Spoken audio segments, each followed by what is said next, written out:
Добрый день. Good afternoon,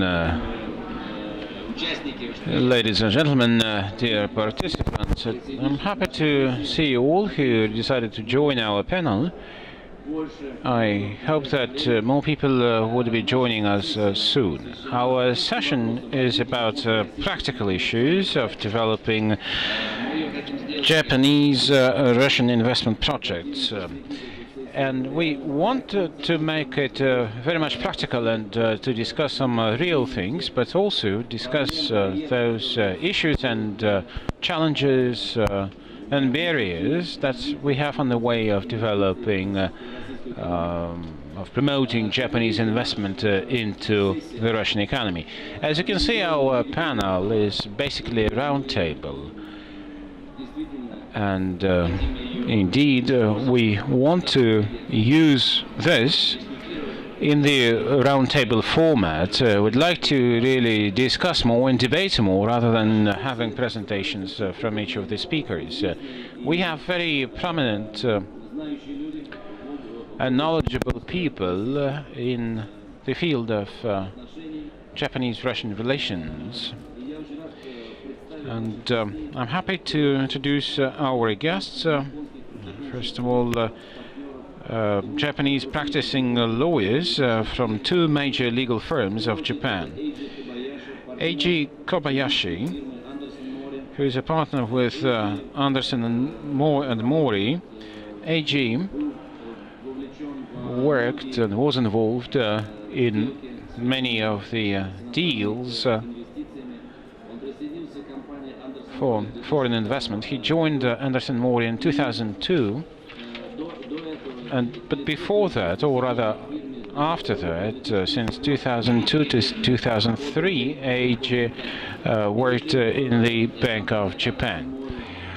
A.G. in Anderson Mori is supervising the Russian projects. Our Japanese guest is a partner with Mori, Hamada and Matsumoto, Tomohiro Tsuchiya. Tomohiro is a partner for corporate practices, and he is also in charge of competition and antitrust matters. And I know that he is also in charge of the Russian project, and he's been traveling to Russia quite a lot and has participated in the previous legal forums in St. Petersburg.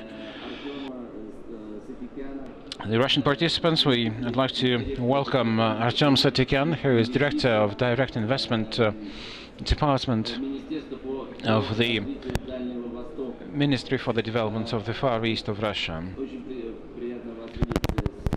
Again, welcome. Here is one of the speakers. Artem is devoting much of his time to attracting investment, and I'm sure that we would appreciate his comments on the most recent initiatives that his ministry is coming up with. Rafael Valiulin, Government Relations Director for Hitachi Construction Machinery, a lawyer by training, and since 2007 he has been responsible for the construction of an excavator factory of Hitachi in the city of Tver, which is close to Moscow. Last year, that factory was officially commissioned. Yegor Nushdin is a practicing lawyer. He is heading AGC class Russia legal service. He is in charge for Russian CIS. Yegor has huge experience and represents here a Japanese company which is one of the largest investors in the Russian economy, major producer of glass in Russia. And finally, I also would like to represent my colleague, the managing partner of the Russian law firm used, Yevgeny Zhilin. Yevgeny is specializing in different areas of law, including on matters of attracting and mobilizing foreign investment in Russia. My name is Vasily Rudomino. I'm a senior partner of ALRUD law firm, and I have been working frequently with Japanese investors. And I should say my task here today is to moderate the debate so that this debate and deliberations would be interesting. Perhaps I would suggest to open our discussions with short presentations by three of our colleagues. We really would like to have the audience to support us and would be asking questions during this discussion. By the way, if somebody would like to join our round table here, please, you're welcome. We have some seats available at the table. Now, to begin with, we wanted to ask Artem Sakhikan to say a few words. He is Deputy Director for the mobilization of the foreign investment and support of the foreign trade activities of the Ministry for the Far East, to say a few words about the most recent initiatives of his ministry. Colleagues, I would like to thank you for inviting me here, and Vasily, especially you, and welcome you at this round table. This Asian destination is not something new to me. And I can say that, speaking about Japan, we have some geopolitical landscape in place which prevents the development of our bilateral relations, including in the economic sphere and in the legal sphere. However, on our part, we, as the Ministry of the Russian Federation for the Development of the Far East, see our mission to overcome those difficulties and can be a go-between in the implementation and strengthening our bilateral relations. All projects can be categorized into two groups: political projects with some economic part there, and also small and medium-sized projects. Now, legally speaking, I would say that these projects of the small and medium size are not really having any progress. And in his address to the Federal Assembly, Vladimir Putin said that the development of the Far East is one of the priorities for the Russian governmental public policies. But since we're talking about a huge territory with a huge economic potential, with some major developing economics of the world nearby, Vladimir Putin actually offered to establish some accelerated development projects there of the non-oil and gas nature, so that we can mobilize quite significant investment from Asian countries, primarily from China and Japan.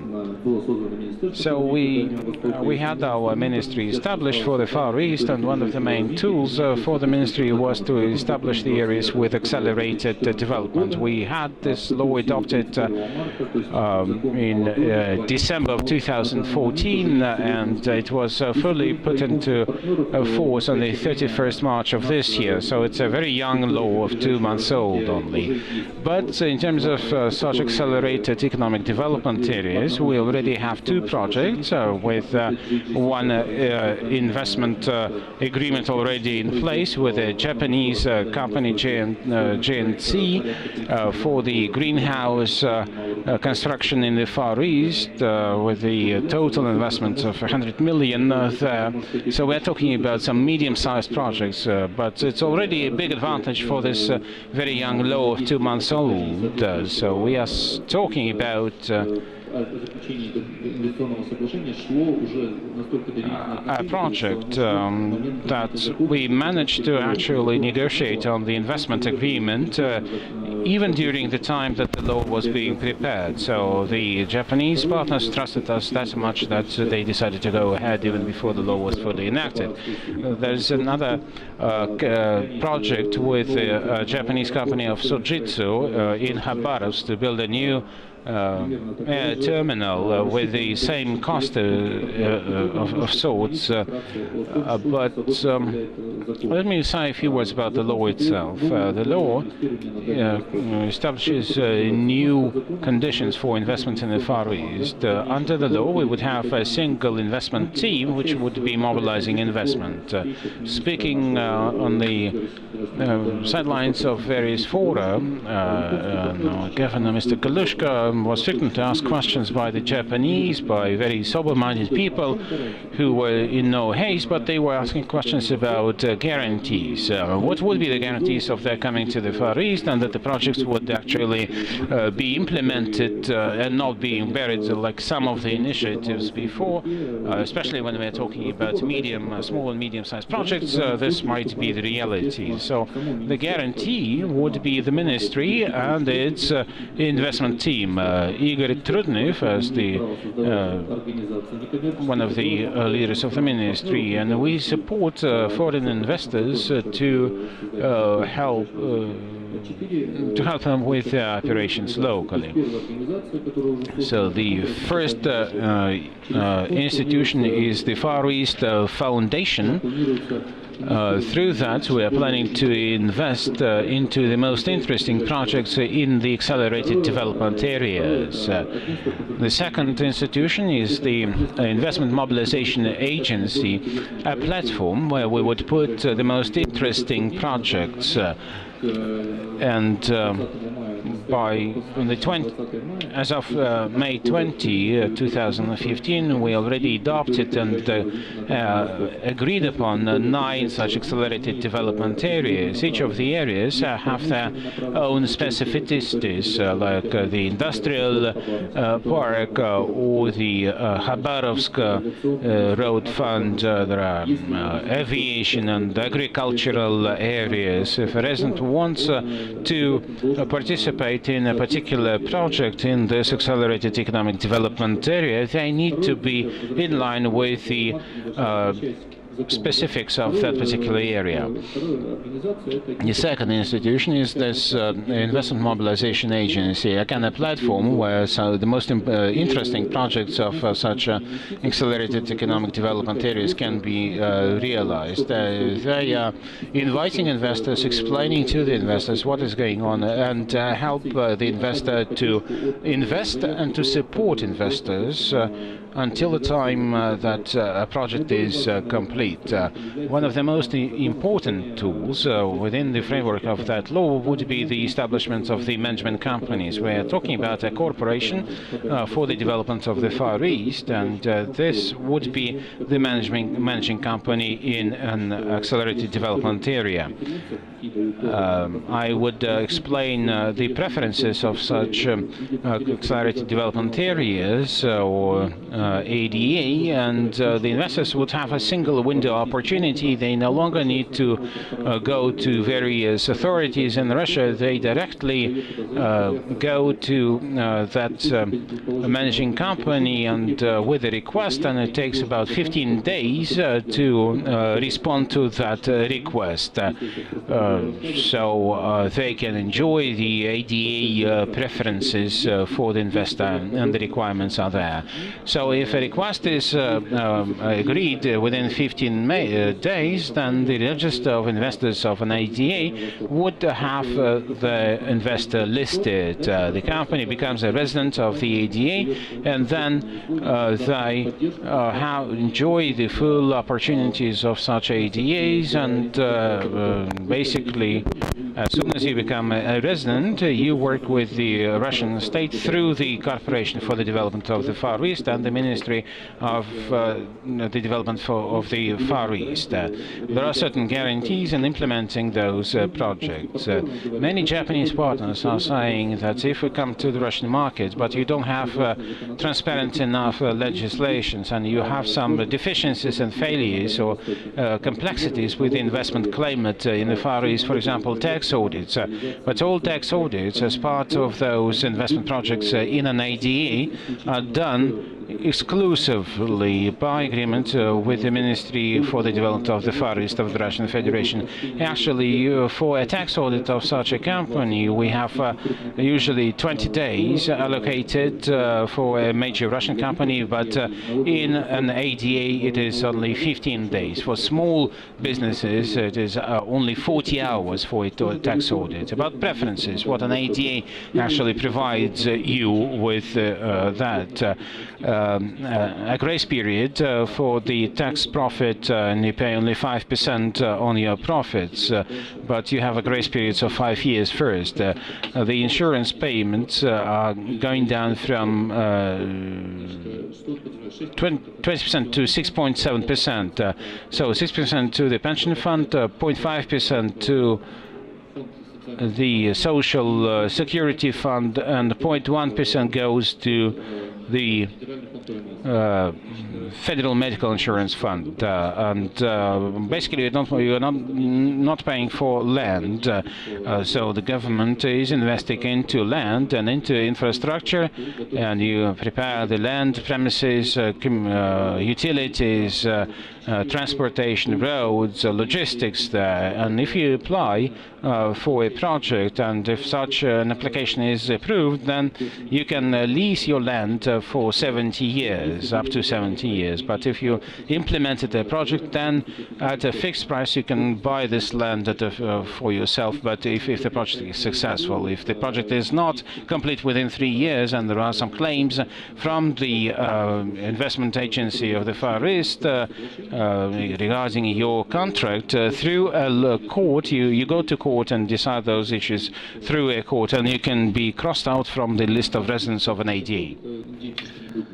But we hope that the situation won't develop such as to be resolved in a court of law. The procedures are very transparent. The guarantees that are provided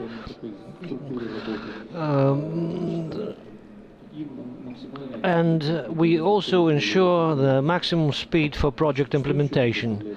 What other preferences exist? We have a certain deregulation and debureaucratization of the process. The foreign investor puts together a project and he tells us we want to bring our labor force. In the ADA there are no quotas for foreign migrant workers. If foreign workers are involved, they can be brought here in any numbers. You don't have to get any permission within the framework of this project to use foreign labor force in the implementation of the project. If you attract foreign workers, always in other areas there are often issues with mutual recognition of qualifications. In ADA it is not the case, because foreign diplomas or qualifications are automatically recognized as well as Russian qualifications of a similar nature. We're now discussing the document related to the creation of a free port in Vladivostok. This is not exactly an ADA, but it is geared towards the development of shipbuilding and aviation. So 13 ports in the Far East are going to have special preferences in terms of attracting investors to those areas. This document is at the stage of discussion and consultations. If the free port in Vladivostok will be announced by President Putin in his address, then, well, I will be able to tell you more about this document. This is also, quote-unquote, an ADA for 2 areas: ports and shipbuilding infrastructure, as well as aviation industry. In conclusion of my speech, I would like to say that In order to strengthen cooperation, on the 3rd and 5th of September we are going to hold at the city of Vladivostok, on the campus of Far Eastern University, the Far Eastern Economic Forum. We are going to attract the largest companies both from Russia, China, Japan, Malaysia, Indonesia, Thailand. Those companies have already confirmed their participation. So the purpose of this forum is to make those companies aware of the new conditions for investment in the Far Eastern region. So we will try during this forum to make sure that each investor who would come would be familiar with the conditions, the new conditions for investments, and he should go back home with the knowledge of those projects that can be implemented. So this is a slightly different forum of slightly different from investment fora in St. Petersburg and Sochi. We're trying in the course of this forum to improve geopolitical conditions and strengthen the cooperation with the Asian region, with a focus on Chinese and Japanese companies. I would like to give the floor back to Vasily. Thank you, Artyom. It has been very interesting. Do I understand it correctly that these benefits are applicable not only to foreign investors but to Russian investors as well? Yes, that's correct. But with Russian companies it is a little bit more difficult, because we have only 6 million people living in the Far East altogether. There are lots of transportation costs to build production facilities in the Far East for companies who are located in East Siberia or in the European part of Russia. It is not very profitable and attractive. So probably the main idea is to tap the opportunities that exist in the largest economies of Asia.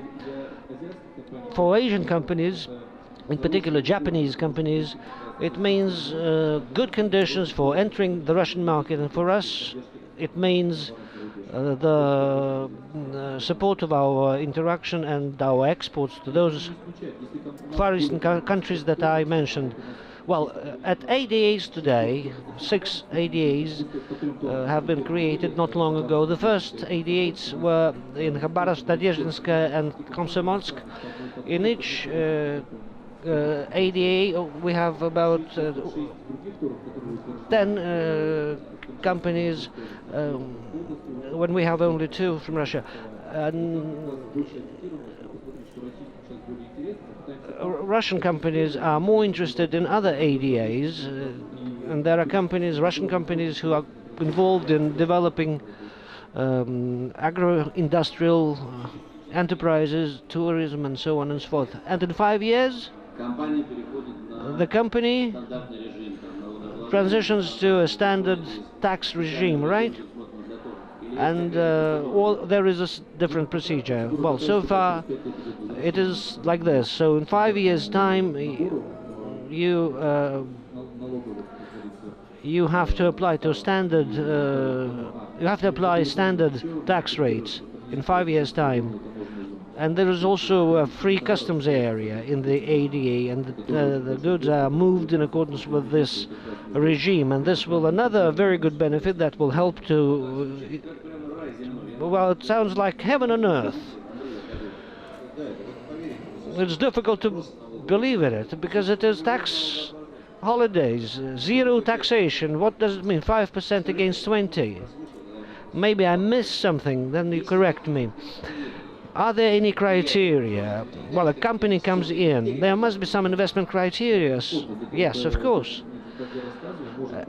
It may, well, in order to understand, you need to read the law on ADAs. There is a set of criteria that need to be satisfied before a company becomes a resident of an ADA. A certain amount of investment should be provided. They're different for each ADA, for each industry. The managing company studies all those figures. You have to apply to the managing company, get the appropriate figure, and then you will understand whether you will be able to carry out a particular investment project. But if you comply with those requirements, everything can be possible. In the first 3 ADAs we have 10 to 12 companies, and out of those 10 to 12 applications, quite a few have already been adopted. Now we're at a stage of signing investment agreements with those companies. Unfortunately, this law has been in operation for only 2 months now. Few people know about it, and the purpose of our ministry is to tell about this law at as many fora as possible to attract people. We can continue this interaction within the walls of our ministry. We can allocate people. Foreign investors come to us, and people from my department, they have to go to the Far East and show all those sites. So this interaction is carried out between the ministry, the region, the regional authorities, with the support of the governor. But at the expert level, so deputy heads of ministries for economy and for attraction of investors, they go together with foreign investors and with foreign investors to those sites and explain the idea of projects. I'm lacking people. I'm short of staff terribly. There is such a high level of interest. So in 3 months' time, I never went back home from work earlier than 11 p.m. Well, it doesn't mean that the company may be whatever and it may not comply with the Russian Federation and provided with all those benefits. No, it is not so. But we receive applications. Before you submit an application, you can come to us and discuss everything that interests you. I hope I answered your question. Artyom, I have 2 questions by way of clarification. I read the text of the ADA law, maybe not very thoroughly, but the question is, how effective are the guarantees that there would be no administrative burden? That I know that in some other regions they are also removing some bureaucratic processes, and if there is a company, a subsidiary to a large international corporation that operates not only in this ADA but in other regions of Russia, they have other branches or whatever, or further subsidiaries of the subsidiary, how effective would those safeguards be? Another question is related to some possibility of abuse. I'm a practicing lawyer. We can have a second Baikonur with various tax schemes. How can we protect against tax and other abuses? You can, present a project, but not without carrying it out to enjoy all those benefits. So the mechanism is as such. The companies, when they implement the investment project, they have to interact with the ministry, and the corporation can have the right of access to the territory of the project implementation. We can go to the ADA, and if within 6 months the investment project hasn't started, okay, the first instruction is issued that you need to start. If this instruction is not fulfilled, then other sanctions are applied to the company, that they use the status of an AD8 resident. So, and the court of law eventually will be able to remove this ADA status from a company. So there are certain commitments between investor and the agency. The corporation, you mean? Yes, corporation, okay. The corporation can reclaim losses, recover losses through a court decision. Everything interacts, the ministry, the corporation and the companies. So the ministry entrusts the functions of ADA management to corporation. If the corporation doesn't fulfill obligation, the ADA can also go to the ministry and complain.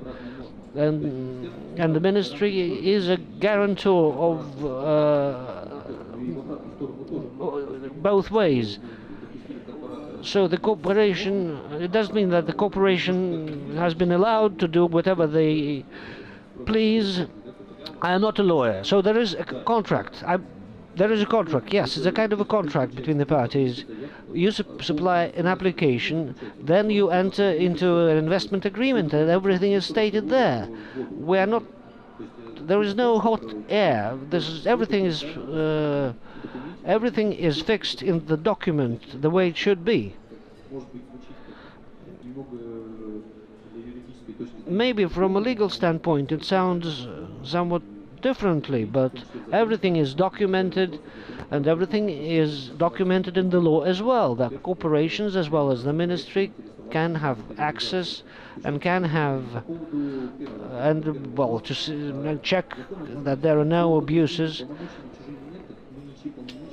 Well, there is no abuse of whatever powers, because we do not take any powers from anyone. The customs bodies, they have their own rules, but everything is done via the ministry as a single window. Yes, customs benefits, tax benefits, but all the interaction is carried out on the basis of Russian legislation. If the Russian legislation is violated, then we go to the customs authorities, the ministry I mean, to the tax authorities, so as to rectify those violations and to stop those violations in a particular ADA. But if we see that the law is violated by the tax authority and customs, the ministry will not give a go-ahead. There is a one-stop shop where all the selection is done. And that's an interesting concept. The question is how it's going to be implemented in practical terms. Maybe we should devote a special roundtable to the further development of the ADA. I hope that it will be different that it happened with taxation amnesty. In each and every ADA there will be special bodies created that will work inside the ADA. That's the idea. So we are trying to deregulate everything, devolve everything. You don't have to go to some unknown entity. Each body of authority will be located on the territory of the ADA, and you can go to them. And there is an ADA supervisory council. We're planning to create it that will monitor the situation in every ADA. This situation has been fixed for 3 years' time. If in 3 years' time we see that the ADA concept is a successful one and leads to mutually beneficial cooperation between partners, further ADA development may happen throughout the country. We'll see the results. We'll sum up the results in 3 years' time about the creation of the ADA in the Far East. That's very interesting. I wanted to ask Artyom, but you have already provided an indirect answer. I can see that the tax rates are reduced. The profit tax is only 5%. That means that the government kind of recognizes the poor functioning of those laws in other territories of the country. Why don't we introduce this regime throughout the territory of the Russian Federation? We are artificially creating differences. So here we have legislation for everybody. This is legislation for 9 ADAs, and there is legislation only for these ADAs. This is not artificial. Why in the Far East? The Far Eastern territory, well, it is a well-known fact. The economic potential is huge. What was going on before, until 2012, the rate of growth was 1 to 0.5%. Nobody was happy about that. They are not well developed now, but last year we had 5.6 or 6%. So we have some results of attracting investment. So the goal is to integrate with the Asian countries. There was a roundtable devoted to China. It was stated that in 2012, President Putin announced the construction of the gas pipeline, the fourth of the power of Siberia. And then in his address, President Putin said that the development of the Far East is a priority for national development for the entire 21st century. We are now starting one of the largest projects in the fuel and energy complex. And at the same time, we announced the need to develop the Far Eastern region as a whole. Those processes are interrelated. The Far East is the most underdeveloped region, and nobody makes a secret out of that. We want to get certain results from the creation of an ADA in the Far East, and if it happens, that it will be much easily done in other regions of Russia. Thank you. That's been very interesting. A very interesting initiative. A very interesting initiative. This law has been in existence for 2 months, and we will be following its implementation in practical terms. In Russia, we have quite a few projects already, which have already been implemented by Japanese companies. Toyota, Nissan in St. Petersburg have their factories. In Kaluga, we have Mitsubishi factory. We have Yokohama in Lipetsk. Apart from huge turnover with Japan and huge trade activities, we now observe investments on the part of Japanese companies in production. In Moscow, people noticed that we have lots of self-service kiosks by a Japanese company, Daido. In each Sberbank office there are Daido vending machines. So the business is growing, even in the absence of ADA legislation. It's great that we have representatives of 2 companies who have implemented such projects despite all the difficulties and problems. And I would like to give the floor to you, Raf, so you could tell us about the Hitachi experience and your experience of supporting and following this project from the moment you selected the site for it and until the present day. If the ADA legislation existed then probably your initial decision to place the Hitachi plant in Nakotka. Nakotka is also an ADA, right? So the government policies seem to be promoting such decisions. Thank you very much, Vasily. Good afternoon, dear colleagues. The panel seems to be reflecting the kind of lack of confidence on behalf of the Japanese business. They're still sitting on the fence and not willing to come en masse to Russia. We were joking before this panel started that this is a different kind of roundtable, and it looks like a board of directors session of a Russian-Japanese company. And I want to look at you like shareholders, and I want to persuade you that we need to work closer with Japan, which is better for the Russian business than developing the Arctic shelf. I will rely on my 20 years experience working with the Japanese business. Most of these 20 years were with Hitachi. I've got some slides to show and to illustrate my presentation. And the project of Hitachi is just about 3 billion rubles pre-crisis, 300 million US dollars, but it's a very significant project. Hitachi is the fourth largest company by sales, and in terms of the Japanese presence, we are second to Toyota only. We sell worth over $100 billion annually. Hitachi Corporation's got about 1,000 companies with a very broad range of different businesses, from nuclear turbines to high-velocity trains and electric tools, which are very well known across Russia. So the Hitachi flag is now can be seen in Tver, and I'm sure other Hitachi companies will follow boldly. And after we have such anchors as Hitachi and Toyota present on the ground, they will start joining the SMEs in Russia.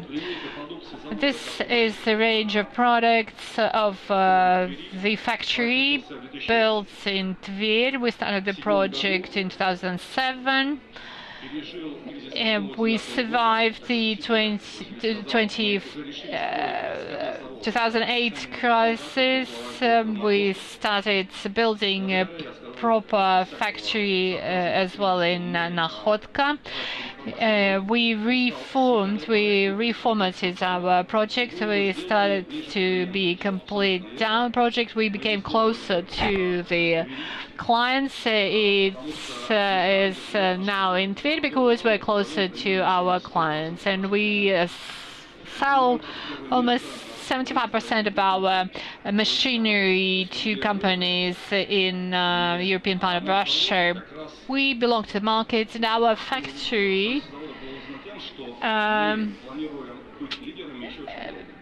is there because we want to be the leaders on the market, and the factory will help us be there. What was so specific about our project? We spent a lot of time and effort planning it. We spent 1 year, 1 whole year to get settled in Tver. We came to Tver, we invited the local governor to us, and because of this very detailed feasibility studies, we started operations exactly on the day which was provided for by the investment project in 2002. Although there was a change in the governorship, the governors changed, the governor brought his own different team, but because of our thorough due diligence, the country risk was minimized because we knew everything about the region, about the infrastructure, about the benefits, which are 3, which is logistics, qualified labor, and the support coming from the local administration. We sold our first excavators last year. We're now doing a lot of fine-tuning.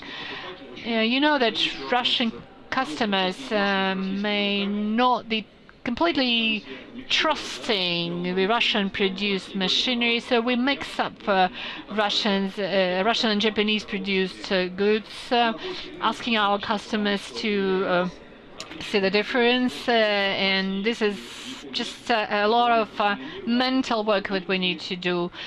We have factories in India and Brazil, 17 across global, and we now are in Russia, but we are made in Hitachi, we're telling our customers. So what are the key arguments in favor of getting local for the Japanese management? The first argument was, and importantly, we decided to invest in 2010, invest in Tver.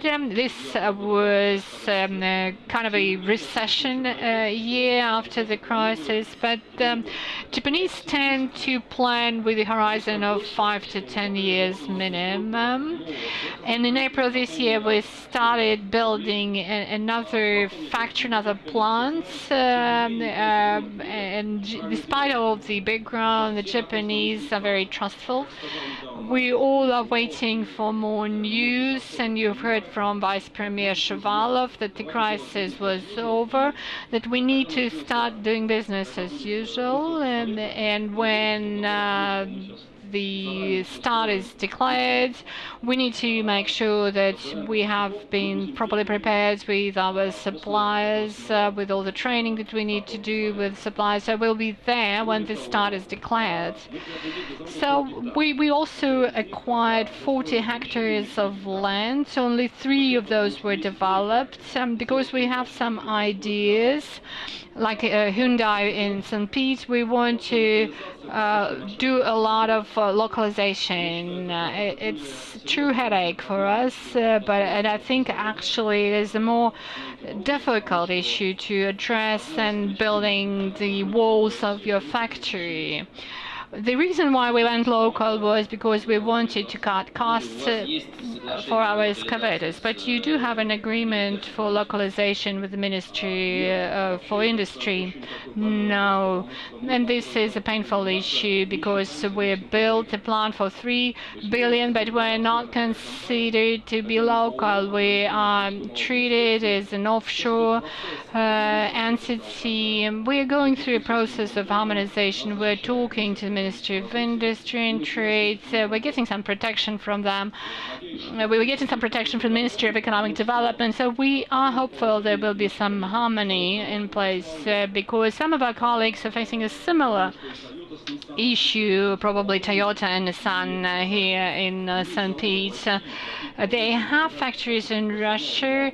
They train local labor. They comply with the Russian laws, but they're still not treated as a Russian producer. I think this is absurdity. It's absurd. It should be addressed. I understand that in the automobile sector until 2017, 2019, the key producers like Toyota, Ford, and Nissan, they must localize their businesses certain threshold. Unless they do that, they would have to pay back all the concessions that they received under the input of the spare parts of the cars that they're selling on the Russian markets. Is it true view as well, or you don't enjoy the preferences? No, we don't enjoy those preferences because we don't have the same market.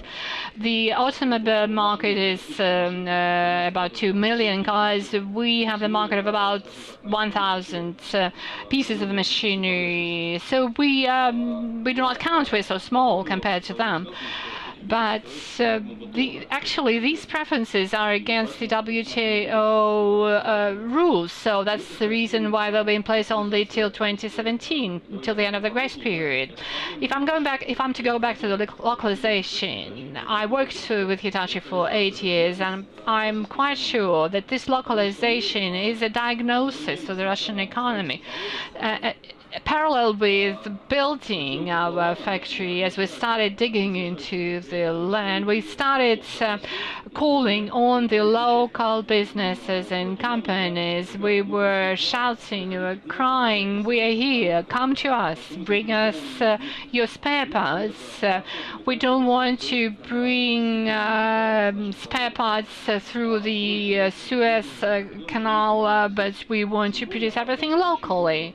And one of the reasons why we picked Tver was that Tver is the home for Transmash Holding. It's a huge railway hub with their own manufacturing facilities. However, we were not lucky, and I'm saying this is all about the diagnosis of the Russian economy. It's not about prices and costs, but we need to make sure that prices should remain the same. Local suppliers cannot do that. They do not do that.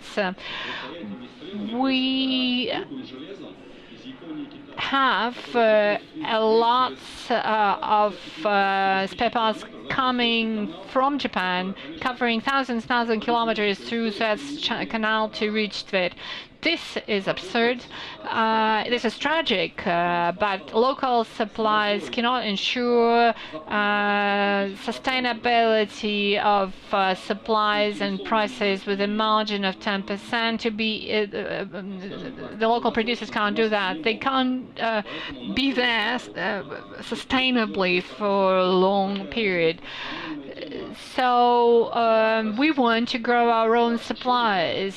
This may sound wrong for Russian ears, but I have to admit that we will be building our own factory. Although we could have helped the local producers if we outsourced the factories, but this may be bad for the local businesses if they cannot adjust their production to be good for Hitachi.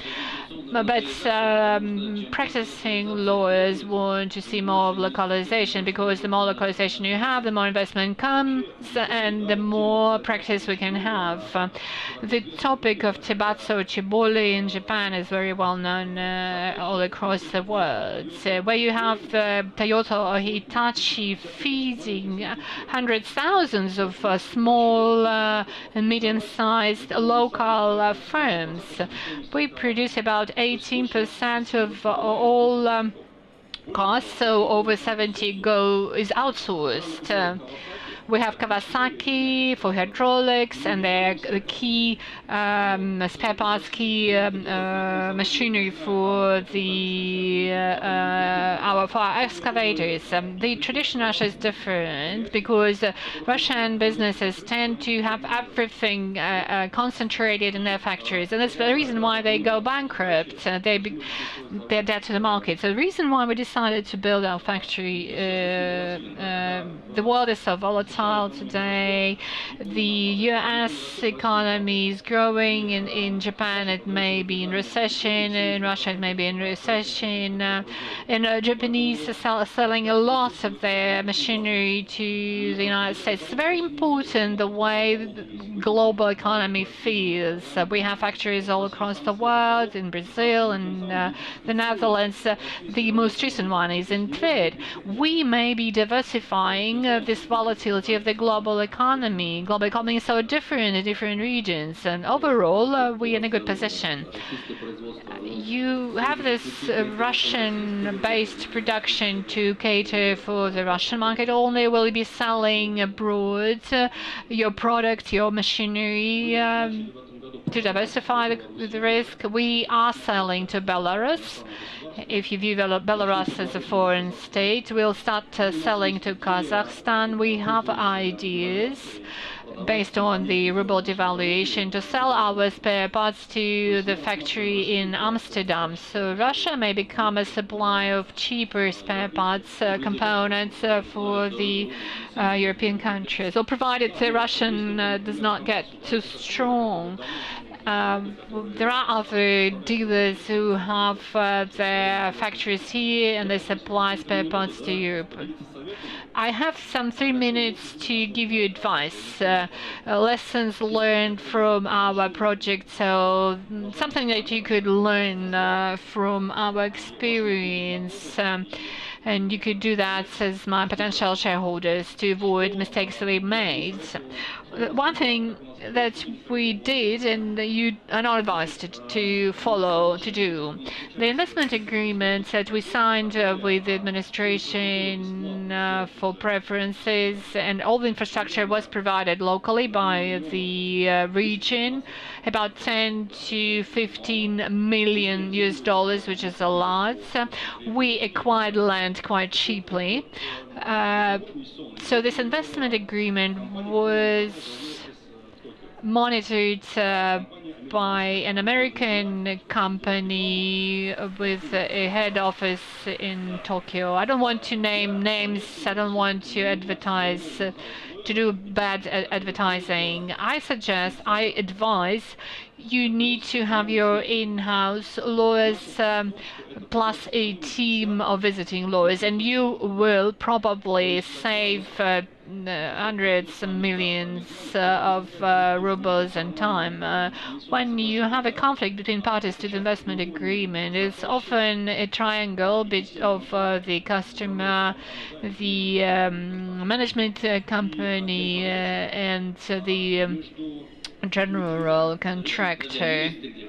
Where's the lawyers then in this triangle of the conflicting parties? Lawyers were everywhere. They help us deal with the local administration, deal with the infrastructure. They also vetted the investment agreement with the general contractor. But when you deal with these three most important parties, you get this kind of tug war. The working documents are usually produced by the APCM contractor, and the general contractor will be doing the actual constructing. And there's always something that you can't predict, and conflicts always happen. And it's important to find the person responsible when any dispute arises. When I'm saying you paid the advance to general contractor, is now your client and you are the contractor. This is a very difficult, very strange kind of a situation. When you deal with your general contractor and you could talk to the management, that would preempt some of the difficult disputes that we had. So two more, and that will bring me to the end. So the tender. We had a rather expensive tender of 1.5 billion rubles worth of bids, but the general contractor failed us, and the tender was completed by a subcontractor. So it was a tender for the general contracting services. Our Japanese colleagues were based on the formal criteria of the portfolio of the past contracts, the number of projects completed. They required the federal level of the contractor. So the contractor was supposed to be a large, well-known company, so we could mitigate the risk, but it didn't help, in fact, because the larger your contractor, general contractor, the more possibilities it gives to the company to play against you. They have very qualified lawyers, probably better than our in-house lawyers. So my advice is to verify your formal bidding results to the on-site visits. Have an informal talk, have a one-to-one meeting, so that you could make sure that you have a bona fide general contractor, because your contract doesn't help if the conflict arises. It's cheaper and easier and faster to resolve any conflict situation through an amicable solution. Instead, going to court and rely on judicial enforcement will take years of and a lot of costs. So again, you need to ask for references from the former clients of your general contractor. And finally, on the issue of localization, before you decide to build, you want to visit the local environment and see what happens with your localization, if it happens. We have about 10% of localization, and our colleagues from Komatsu started 4 years ago have the same 10%.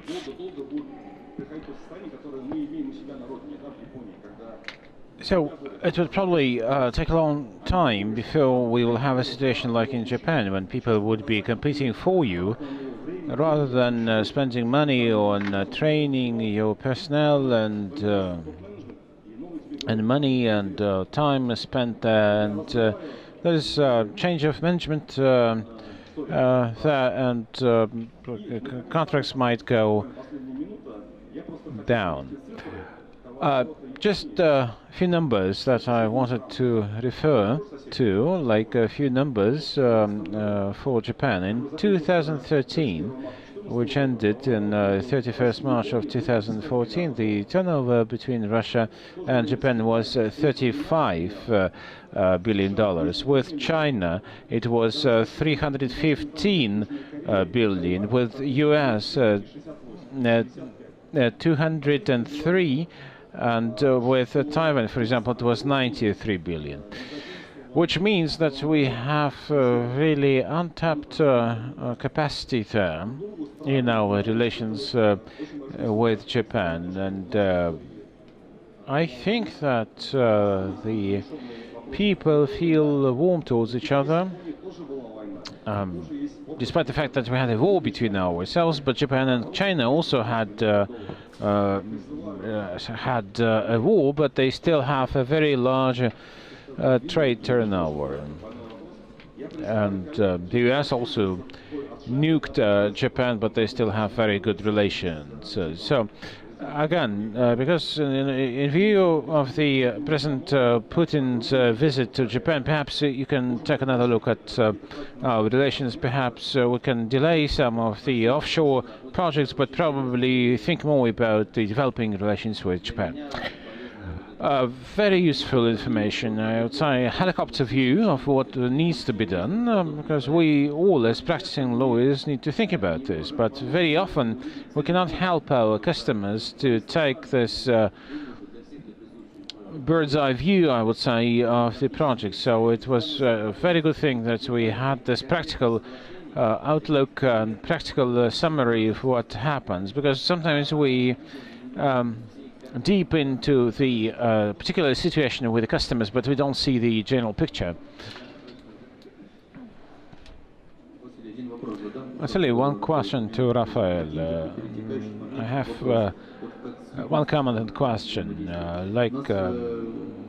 In our relations with Japan, Alexander Galushka, our minister, has been talking frequently with the leading corporations of Japan. I think in the last 2 months only, I remember at least 5 such meetings. Marubeni and Mitsui, or Sojitsu, Kawasaki.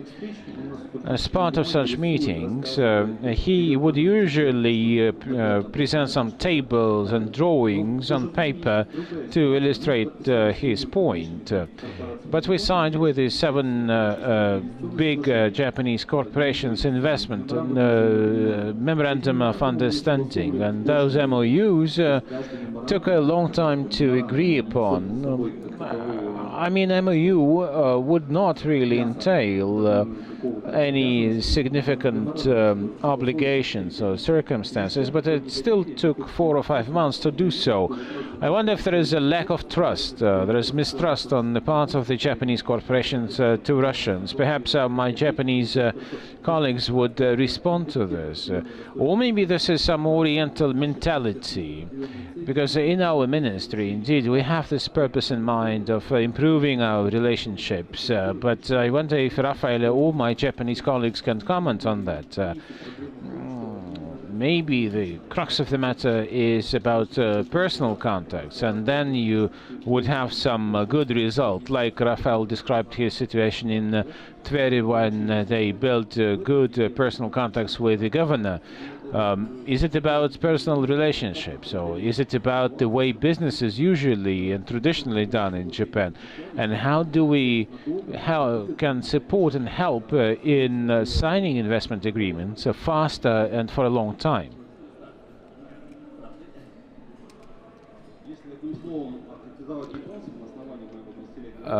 If you want me to give you a brief summary, one word about how I would characterize the Japanese, I would say organization. It is a very well organized nation. As a lawyer, you probably would know that you can save money if you really develop it thoroughly, if you develop a project thoroughly. So it takes a long time for preparation, but you can then write faster. So the more you understand the project, the more you understand that you trust not a personality, a governor, a minister, or a president, but you trust the whole system. And when the Japanese come to realize that, then it moves faster. I don't think that the problem of the islands or the war would be the reasons for such a long time, because you would see the same problems with China or with the US. But there's a new minister in place, Sabo, and of course there's a coming visit of the President Putin to Japan. Perhaps all such moves would help us to make some progress. We were about to actually sign a peace agreement, but then it failed. So there's a chance. We have two strong leaders in two countries. In Japan, the GDP growth was 2+%. It will be growing even faster this year, and GDP of Japan is $5 trillion, and Russia's GDP is slightly over 2. Criticize that the Japanese company has a very slow to make the decision. I think that there are some couple reasons. One is that basically as he mentioned that we are quite really organized quite well, and the people on the table with you need to have the management or senior people in Tokyo or in Japan to understand what is the situation there, and they always need to fully understand the situation, what will be the risk of their transaction, or what the details, what the issues or problems of the specific transactions. So actually, the Japanese companies come to realize that that will be not so good, and that will be very frustrating from the viewpoint of the foreign counterparts.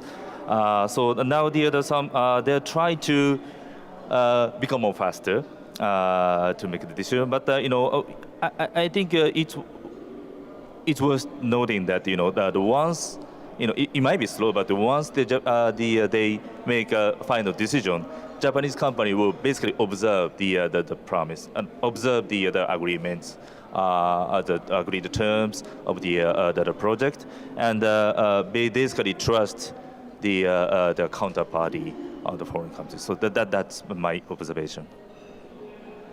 У меня небольшой комментарий на ваш вопрос. A brief comment on your question, Artyom, or even an example about the time it takes to agree upon some documents. At an IBA forum last year in Tokyo, the Federal Bar of Lawyers, Federal Association of Lawyers of Russia, signed an agreement with the Lawyers Bar of Japan. A very short document, 2 or 3 pages, but it took 2 years to agree upon that. Vasily actually was involved in that, and he would confirm my words. We kind of like misunderstood first why it would be taking so much time, but then we realized that the Federal Bar of Lawyers of Japan signed before us only 9 such agreements, which is a good sign. So they have very high requirements to do. Well, indeed, we're talking about lawyers signing an agreement between themselves, but when we started those negotiations, we actually realized that it would be difficult to pose any fixed image. There is a fixed image. The Japanese lawyers believe that in Russia there are many associations of lawyers or bars of lawyers, so there was nobody to sign such agreements with them, but it took us a year to convince the Japanese that we have one single federal association of lawyers which controls all the rest. So we had some perception which was very difficult to overcome that. So it took us, I think, even 3 or 5 years to negotiate. So, and in your case, you will have to somehow transmit your positions and eradicate this illiteracy, if you like. In AGC, for the managers, it is a mandatory requirement to be immersed into the business ethics, into the ethics of negotiations with the Japanese partners. And indeed, this is something that managers are being taught to educate them how the Japanese counterparts would be making decisions. This is a more collective format, unlike in Europe, and in a more collective decision-making process, so people would associate themselves with we as an institution, as a company, with very clear hierarchy of, in terms of the length of service. People might be working for a company for 30, 40 years maybe, so people would be listening to the veterans. And this whole process must be observed. So it takes time. Plus, details are very important. And in any agreement or contract, even if it is only about 2 or 3 pages, the Japanese counterparts would be checking and rechecking every word and would be asking clarifications, because they want to understand that you mean what you mean in those words. So sometimes it is unusual for people who only start working with Japan. However, if you know this and if you are used to that, then you can reap the good fruit of long-term fruitful cooperation. You wanted to comment on something, please?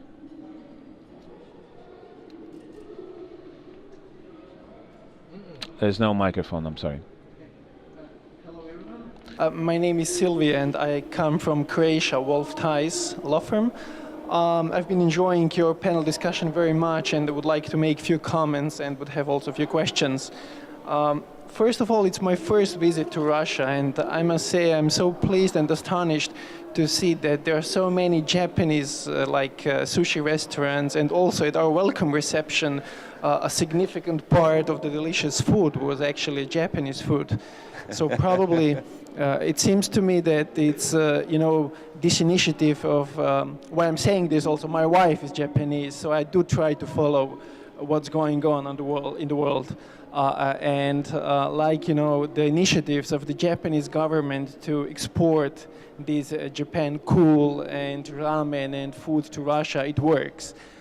Many thanks for your excellent presentation of Hitachi project, which is also another evidence that it works really when you join forces and that you can really develop great businesses and make success stories.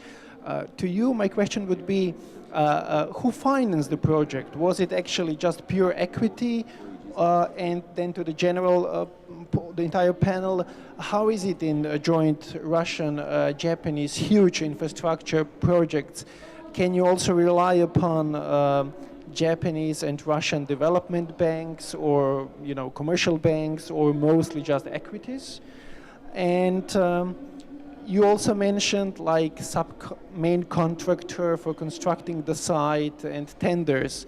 Now to expand the whole, let's say, panel discussion, not just to leave it relationship between Japan and Russia, how difficult it is for foreign subcontractors, be it Chinese, Croatian, I don't know, German companies, to participate in huge infrastructure projects in Croatia. Thank you.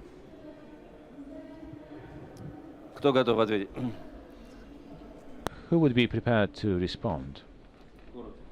Just in brief. So why did we come?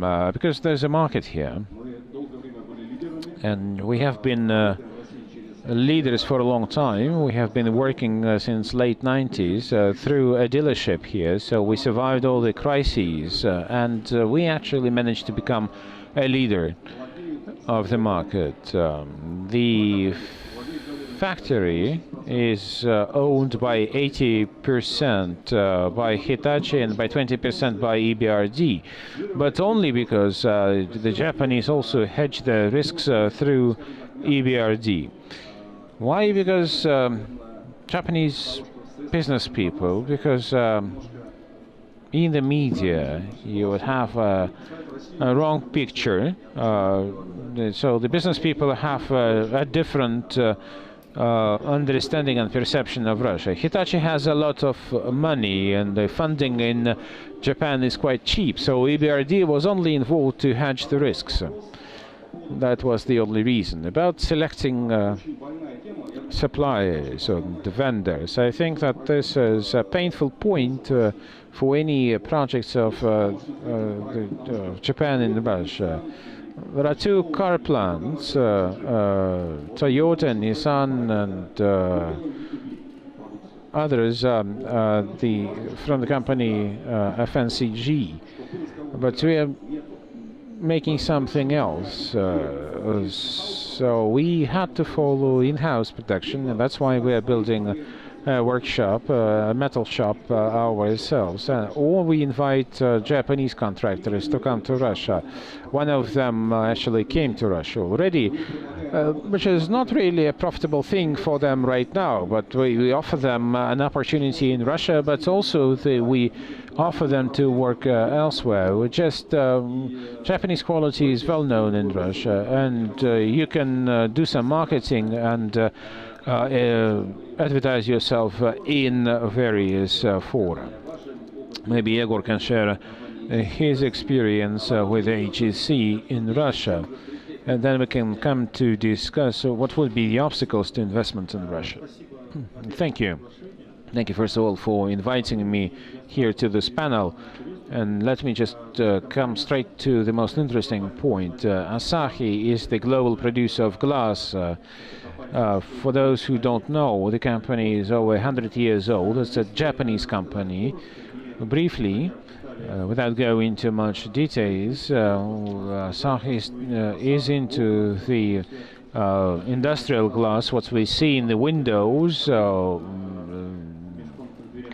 We see also sheet glass in our windows, and also car windows and car glasses in cars. And according to Thomson Reuters ratings, Asahi is among the top 100 innovators of the world. We also produce displays and glass for iPhones, who basically so widespread now. So we have an electronics division as well. We also are active in medicine as well as and others. So in Russia we have three divisions represented: industrial glass, car glass, and AGC Chemicals also came late last year to Russia.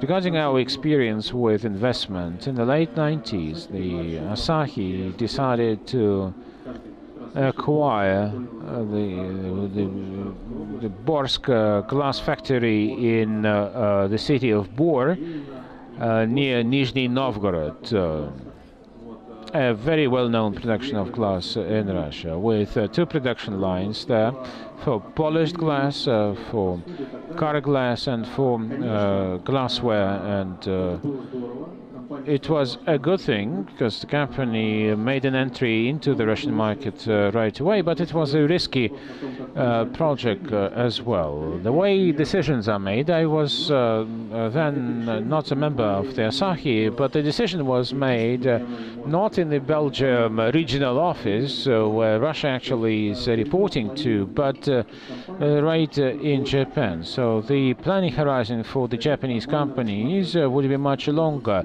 So the Japanese companies would usually plan for 20, 30, 50 years and discussing what we would be producing in 30 years. So despite all the risks that were in the Russian legislation back then and in the business climate, still Asahi acquired in 1998 this Borsk glass factory and invested into it. And we can compare this with Rafael. We also have a greenfield project in Russia, a second one, but then I would say that of course much challenges are about the social infrastructure. We are talking about some mainstay production in the city of Borsk. It's the only production there, and that factory had all kinds of recreation centers and resort houses, kindergartens, etc., attached and associated with the factory. And that factory was basically providing for the lives of the whole population of that little town. Now the factory is fully modernized and producing very high quality glass, and probably can draw some information and statistics from open sources. In the early 2000s, AGC decided to build a new plant close to the region of Tver, which is on the border between the Tver region and Moscow, in Klin, and the so-called Klin glass factory. Klin is twice as little as the Borsk factory, only 30 hectares of less of land, but we started production in 2005, and at that time we launched the first production line in 2005, and then the second one, and basically it is the biggest glass producing factory in the world. Basically, we produced up to 1,600 tons of glass a day. They're very huge production, by the way, and we invested a lot of money into some additional operations, because you can do a lot of things with glass. You see that in the skyscrapers. You saw the Moscow city. It is colored in orange and blue with coatings, etc. So whatever is happening in the economy may be related to glass. We actually already installed the second glass oven, a glass furnace, magnetically operated for glass production. So we are continuing to expand. Our distribution network covers the entire country. We work with all producers of automobiles who assemble cars here in Russia. Of course, they have other suppliers, but I would recommend all of you to work with us. AGC quality is the renowned Japanese quality at its best, and it also adds a lot of marginal value to the product. With regard to the new project of the Klin glass factory, when we bought an old Soviet factory, we had problems with the social facilities, but in the new project the problems are different. Rights or title to land, it is not often transparent, and connection to all sorts of engineering networks, discharges, electricity, roads. It required a lot of efforts on all sides. Belgium, Japan, Russia. AGC in Russia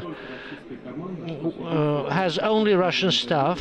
This means a very high level of trust on the part of our Japanese colleagues. We don't have a single expat from EU. We don't have any staff members from Japan, only our brothers from Belarus and Ukraine, who are the core of AGC in Russia, and we've been market leader for many years, so this approach works. And in conclusion, I would like to say once again that last year AGC Chemicals division came to Russia in well-known conditions in which we work now. The colleagues still decided to come to Russia. They have a plan for 10 years to come. I saw it. They want to produce their products. Now they're importing, and they see a huge market for their chemical products, varnishes, colorings for plastics, glass. They see a lot of opportunities here in Russia. And the focus is now moving towards chemicals and electronics. Glass is becoming a staple product, and other divisions come to the forefront. Thank you very much. Now, after we have heard about new legislation, good projects, we have discussed many issues related to those projects. I would like to ask our Japanese colleagues, what major barriers you can see here for the development of Japanese investment into Russia? And Russian colleagues probably will tell us what can be done in order to overcome those obstacles.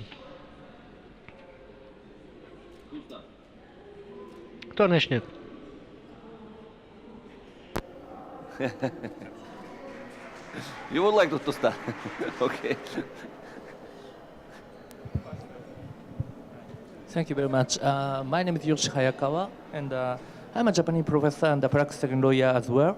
And my law firm is have a Russian national lawyer working in Tokyo, and number of the Japanese lawyers who fluently speak Russian, not me. And we have many experience to assist the Japanese business corporation investment or doing business in Russian market. And first of all, thanks to today's discussion, I realized we should explain about the decision-making mechanism inside the Japanese business corporation before the negotiation. Otherwise, the Russian people may, misunderstand, the meaning of such a slow pace of the negotiation. And such a slow pace is very important because we, very carefully check every single issues, we have to do for this project, and we sincerely, after the negotiation proceeded and after the agreement, we sincerely, conduct every single, the issues. So for this, the diligence, we always checking every single issues. So that is a necessary process for us. And this is similarly, happened sometimes. If the Japanese government try to ratify the multinational convention, it will take always usually 2 or 3 years because we consulted every single section of the inside the Japanese government, and we try to prepare, how to, realize, the conduct or feasible, the plan, and after that we will ratify. So that is a very basic Japanese mentality or personality, and when they try to do something. So that is the one thing, and we should explain in advance, about it, for the before the project start. I think, thank you. And I did not realize this issue because it's a very natural way for the Japanese peoples. And additionally, of course, there are many, the potential market inside in Japan now. They are in Russia nowadays, and not only for the, the investment for the natural resources, but also for the market. There are so many people, and Hitachi is one of the successful, the example, and who selling the many machinery issues or tools, for the cutting the woods or something, and so that there are so many customers nowadays, and there are potential market. But I would like to say, the honest feeling of the Japanese, customers or business corporation people who have, some kind of the concern, against the Russian market. And there are 2 concerns. And first of all, Vasily knows, and I love Russia, and I'm doing every effort for the fruitful relationship with Russia and Japan. And from this viewpoint, I dare to say 2 concerns which every Japanese, the business corporation, people who have experience inside of the working inside of the Russian market. One is the sudden change of the regulation, and Sakhalin 2, very famous, the liquid new LNP project was finally, at the very beginning, the Japanese business corporation have a big ratio for the project, but after the sudden change of the regulation, because of the the protection of the natural resources, we had to accept the change of the ratio, and but it was not explained in the Japanese the business community, about the it was usually explained about the risk of the Russia, the sudden change, potential risk of the sudden change of the regulations. So that is a very, very big concern about the Japanese business corporations. And our customer, our potential customer, are usually hesitating to, jump in the Russian market because of this risk. And so please tell us, this question, please tell us how to explain to avoid their concern about these issues. And the second one is, I dare to say, bribery issues. And unfortunately, every single employee who working in Russian market and of the Japanese business corporation have experience, to be required some kind of a bribe or a facility payment or some other, the name or consulting fee or something, and by the government people or some similar people. And and unfortunately, they sometimes had to pay, for the their own purpose, of doing business in Russia. But nowadays, that we have, for example, anti-bribery, the regulations which will apply outside of Japan.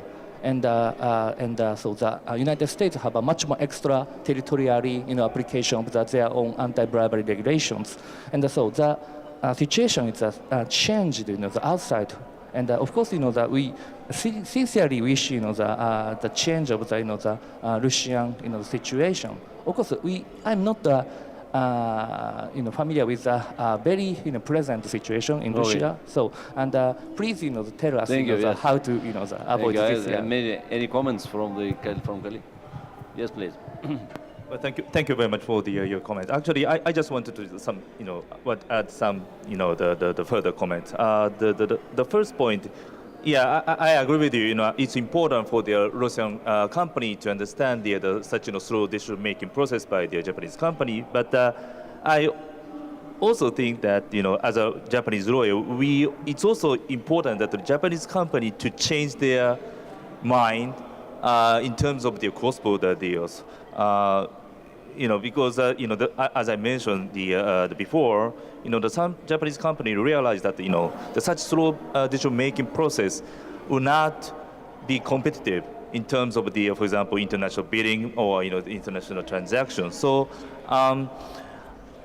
we try to educate our client to make the decision much faster, especially in terms of the international, the cross-border transactions. So you need to understand us, but we also need to change to meet with the international standard on that point. And then the second one is that the second concern you mentioned, which is the bribery or the corruption issues. Actually, that's a very big concern of the Japanese company right now, because just recently the Japanese Commercial Code or Company Act was amended to impose the more severe regulation on the corporate governance, not only within Japan but also the international activities. So. Of course, the bribery or the corruption will violate the specific regulations, but also that also affect the breach or the non-compliance with the Japanese Commercial Company Act. That's what. Я хотел бы несколько комментариев. I would like to make several comments and answering your question. While preparing to this roundtable, I made several calls to the Japanese companies who are present here. I asked them, what don't you like about Russian legislation or implementation of law? I would like to say about that at the forum. And I was surprised because the majority of answers were that the situation has improved quite substantially. The Japanese often work for a long time in one company, in one place, and those people who I'm talked about started working in Russia in the 1990s, so they've been here a long time and they know what they're talking about. The situation with legislation is getting better. Okay. And I specifically asked them about corruption. We have a customer who has been working for many years. He imports high technology microscopes to state universities. We've heard about all those scandals with imaging machines, but I'm asking them, how are you working? They say everything well, everything, the payments go through, but they had problems with our labor legislation. Our Japanese colleagues think that is too liberal for employees. You can leave your job just giving your employer a 2 weeks warning in advance. This is something that is not understood. Well, rapid changes of legislation. Well, the circumstances in Russia are changing very fast. Sakhalin project was signed in one situation, both economically and politically, and then it changed. It's not good that it is changing that way, but you should understand that over these 20 years the country has gone through a period which took other countries to go through about 50 or 100 years. You wanted to say something briefly? Okay. I would like to support my colleague. If Japanese companies want to remain competitive in Russian market and any other market, they have to change also. I would like to give you one proposal. A KPI for a Japanese manager, starting from the top managers and all the way down to line managers. They have to bring up a replacement for him from amongst Russian staff members, and the quicker he does it, the sooner this Japanese employee will be able to go home with love from Russia, and we should pay him more for that. Yes, please.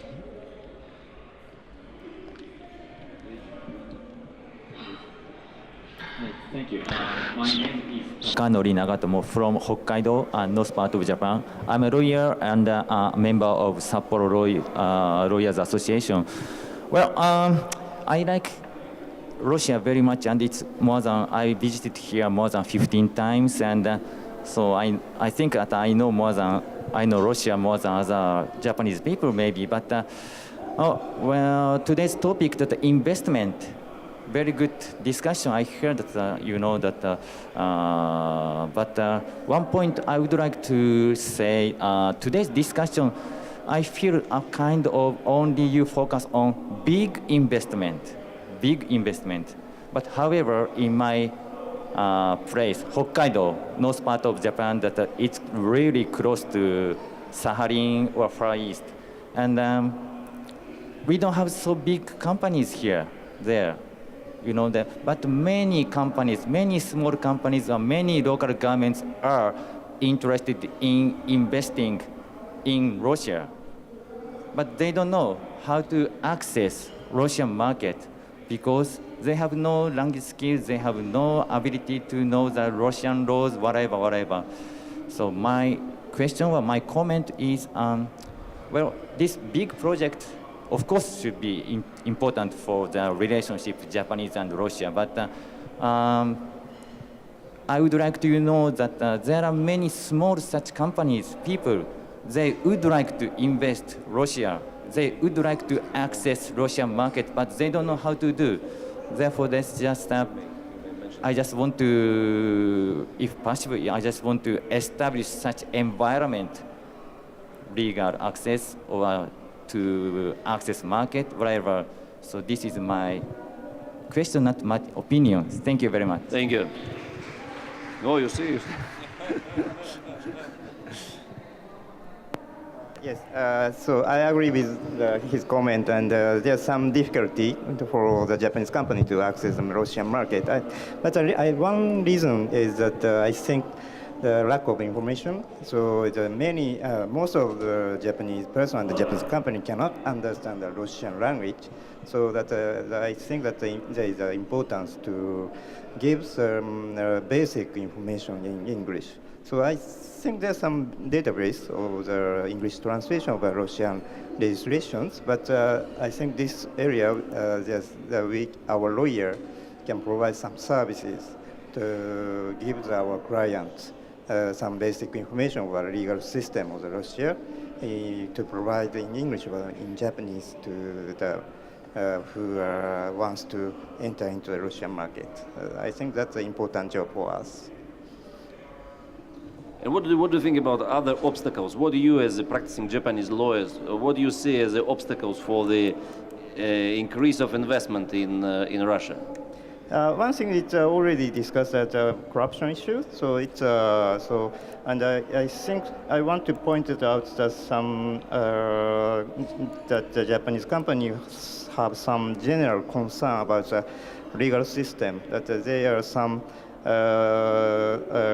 concerned that the Russian court may have some bribery and there's some corruption, and the judgment of the Russian court is not reliable or something like that. So, and I'm sometimes asked by my client that whether we can choose the Russian court as a dispute resolution location. So, or we should indicate that the arbitration of other European company or Singapore or Hong Kong as a dispute resolution venue. So, but for my personal standpoint, so it's very difficult to give the advice. So, and I would like to your advice whether we should choose the Russian court or other arbitration location. Thank you. You would like to answer? Probably. Vladislav Zabrudin, Capital Legal Services. Obviously, one of the tasks of our firm, as well as Vasily's firm and Andrei's firms and Evgeny's firms, is actually to provide bridges. And that's, I believe, one of the important things that's quite important when you're penetrating Russian market. You are completely right. When you're coming to the new market, you have to understand one simple thing. The market is different. So you have to make yourself completely open to what's going on and to first understand. Sometimes it takes time, and I fully understand that the difference between Japan and Russia are quite big, so the understanding may take time. But on the other side, what I do believe is that a lot of things that are told about Russia are kind of perceptions. They are not reality. We are all talking about corruption. I mean, raise your hands those who actually faced corruption themselves. Good. It will be interesting to discuss this with you. Because frankly speaking, corruption in Russia isn't in any other country, is a two-way process. And this is one of the things that I'm always asked by my foreign colleagues, how you're able to deal with corruption in Russia. Frankly speaking, you're not giving any bribes. That's a very simple answer. And that may result in some particular difficulties in your business operations, but the issue is that as when you're coming to Japan, you need to understand the culture. When you're coming to Russia, you need to understand the culture of Russian bureaucrats. And in very many cases, that's not the issue that they would like to get your money, but they would like to get your attention. They would like to understand that they're important parts of the local operation and the local structure, and you have to understand that this part is one of the structural things for development of the local business. Doesn't need to be corrupt, but social responsibility is sometimes the other way to handle the situation. And this is worldwide, very internationally recognized approach. But local authorities, in my experience, and we're mostly working with international companies, they are looking for corruption if somebody is offering them corruption. If nobody is offering them corruption, they're actually looking for the company coming to the market, being able to understand what is the issue for the region, and are they able or not able to handle this issue. For some of them, that would be local taxes. For some of them, that would be local employment. For some of them, that would be lack of infrastructure. For some of them, that would be an issue of the local hospital that is not actually able to perform proper services because of the very tough situation with the medicine. So there are a lot of issues that are not connected with corruption, that are not connected with bribery, but they're connected with the establishment of proper relations with the local authorities that are absolutely legitimate. And from that point of view, I believe the main issue that actually our foreign, especially Japanese colleagues, need to consider when they're, for example, in a smaller company entering Russian market, is to understand that in order to behave properly, you have to understand and then act properly. So if the traffic policeman is asking you for the bribe on the street, you have full variety of options, and one of them absolutely legitimate to say, if I violated the rules, give me the ticket and I will pay the fine.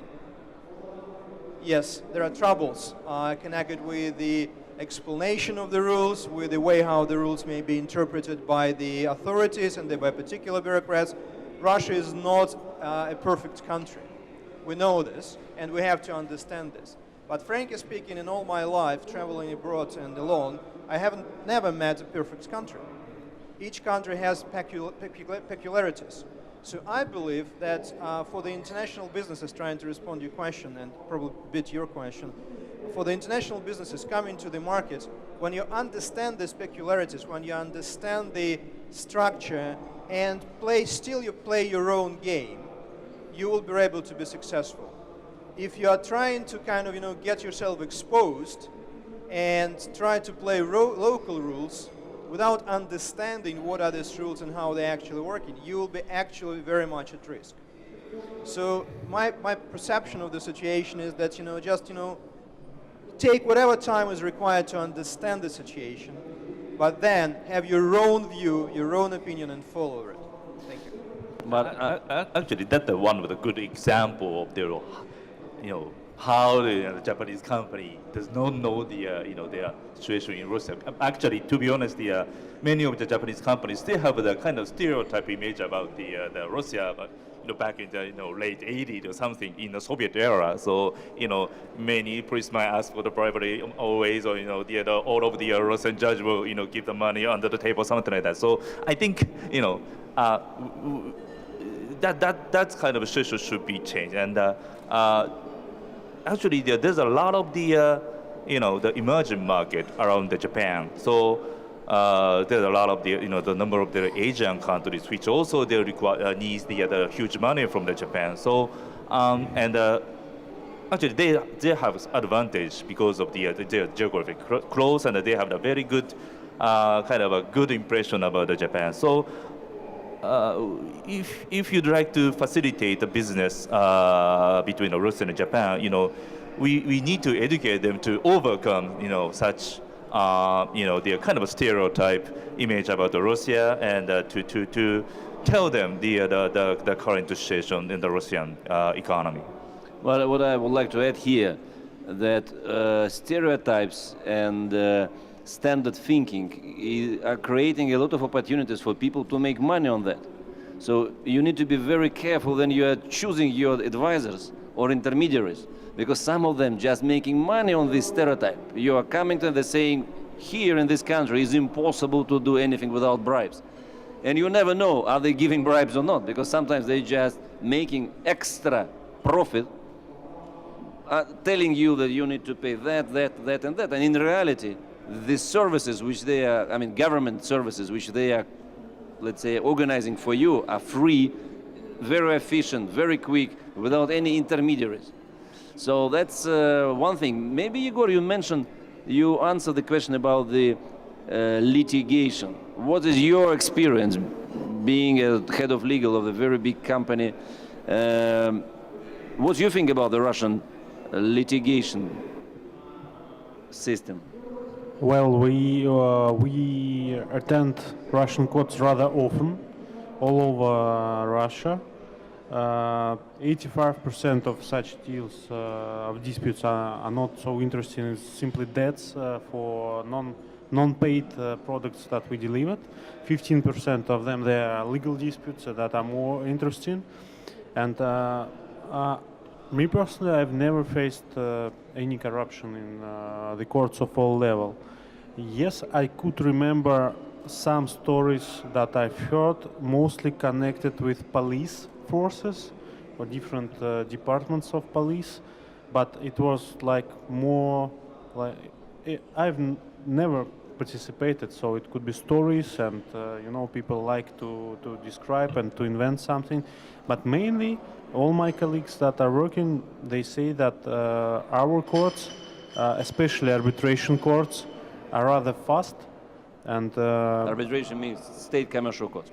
Yeah, state commercial courts. They are rather fast, they are rather professional.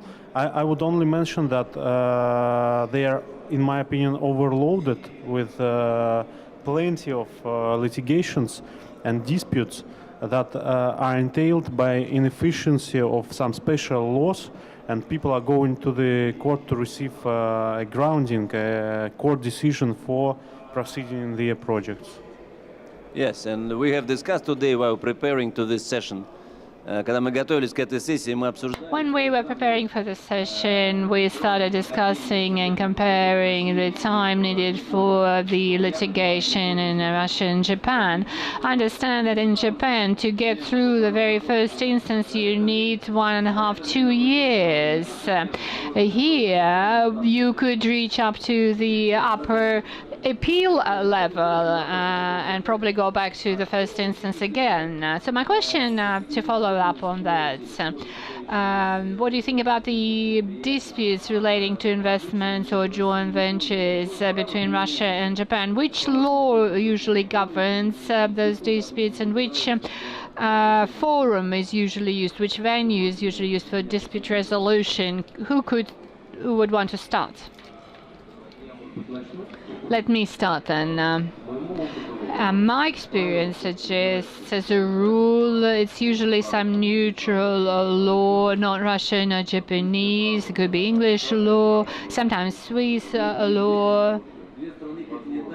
So we two countries of continental law prefer Anglo-Saxon common law. Sometimes it's easy to use English law because they deal with certain concepts that have been well developed.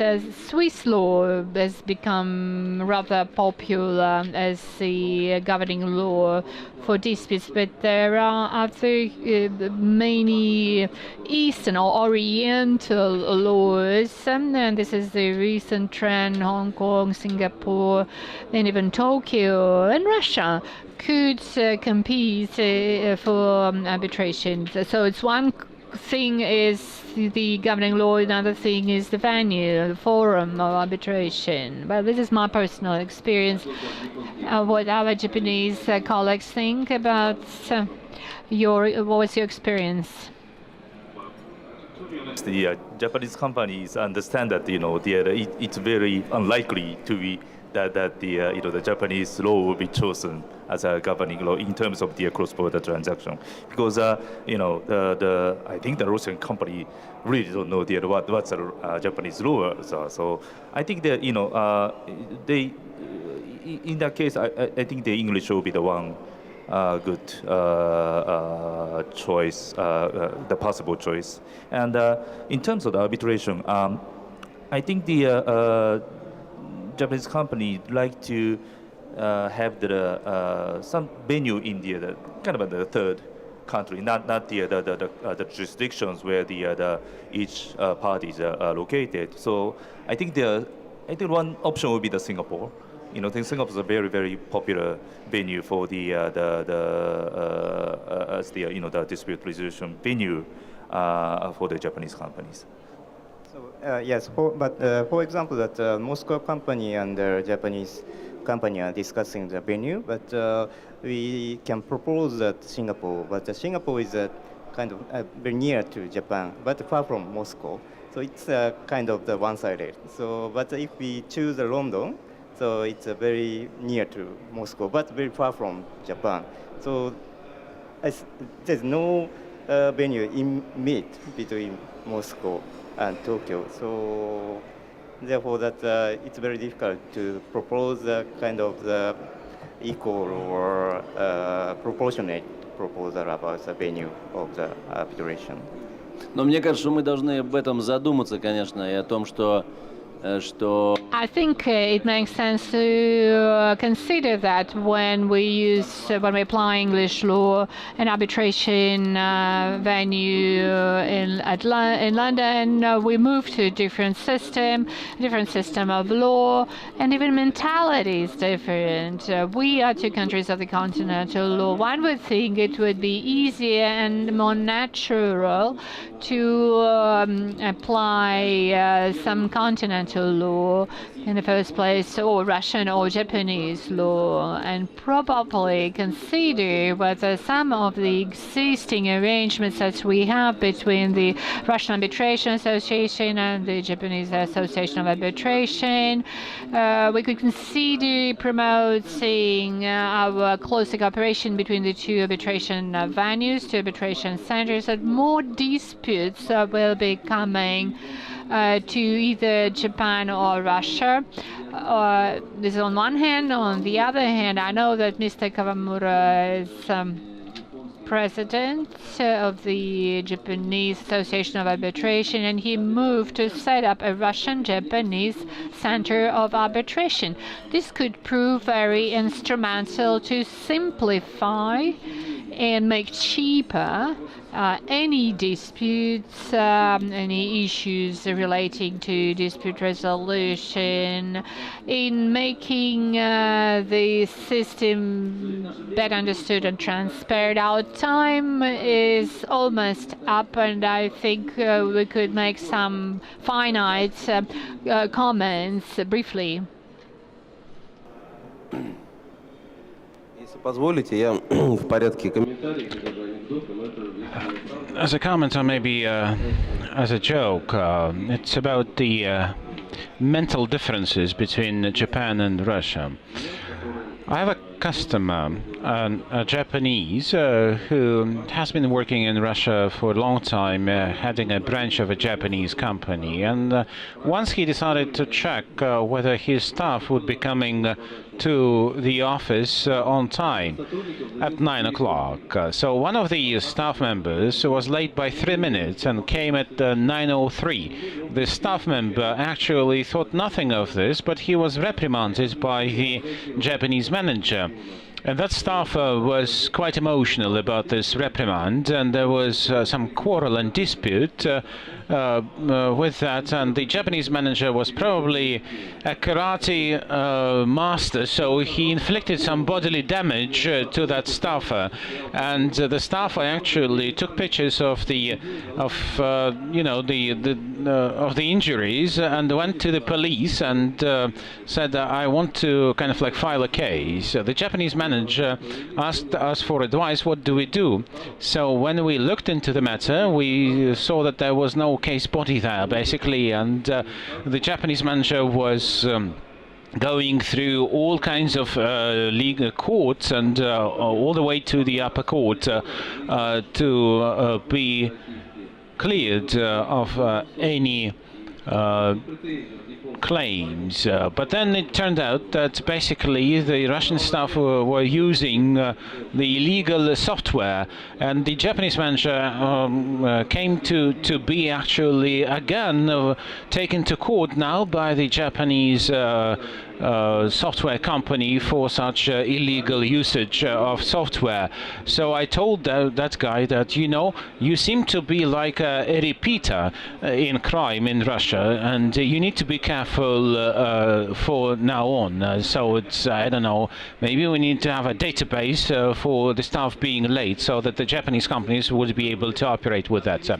Anyways, let's be optimistic in the end and try to have a positive ending. Andrei Goroditsky from Andrei Goroditsky and Partners law firm.